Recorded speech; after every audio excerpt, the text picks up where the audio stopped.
মাছের পেটে মিলল সোনার চেন। দর্শক, অবাস্তব মনে হলেও এমন ঘটনাটি ঘটেছে। ঘটনাটির বিস্তারিত জানাবো, তাই অনুরোধ করব ভিডিওটি না টেনে সম্পূর্ণ দেখার। আর যারা এখনো আমাদের এই চ্যানেলটিকে সাবস্ক্রাইব করেনি তারা এখনো এই চ্যানেলটিকে সাবস্ক্রাইব করুন। সুশান্ত সরকার পেশায় একজন স্বর্ণকার। সিংড়ার ডাহিয়া ইউনিয়নের বিয়াস মিস্ত্রিপাড়ার বাসিন্দা তিনি। বাড়ির চাহিদা মেটাতে বিয়াস বাজার থেকে কেনেন 2টি রুই মাছ। ওজন ছিল প্রায় 3 কেজি। বাড়িতে বাজার পাঠানোর পর একটি মাছের পেটে মিলল সোনার চেন। চেনটি দেখতে এখন তার বাড়িতে ভিড় করছেন স্থানীয়রা। মাছের পেটে সোনার চেন পাওয়ার বিষয়টি সুশান্ত নিজেই নিশ্চিত করেছেন। সোমবার সকাল 8টার দিকে ওই মাছ কিনে বাসায় পাঠাই। মাছগুলো রান্নার জন্য রেডি করার সময় একটি চেন পাওয়া যায় তার পেটে। ওই চেনটি 18 ক্যারেটের সোনার তৈরি, ওজন 4 আনা।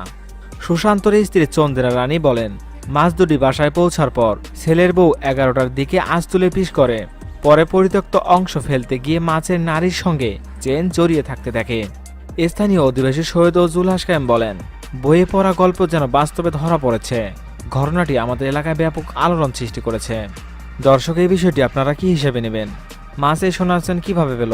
এটি কাল্পনিক কিছু নয়, হতে পারে কোনো খাবারের মাধ্যমে চেনটি তার পেটে প্রবেশ করেছে।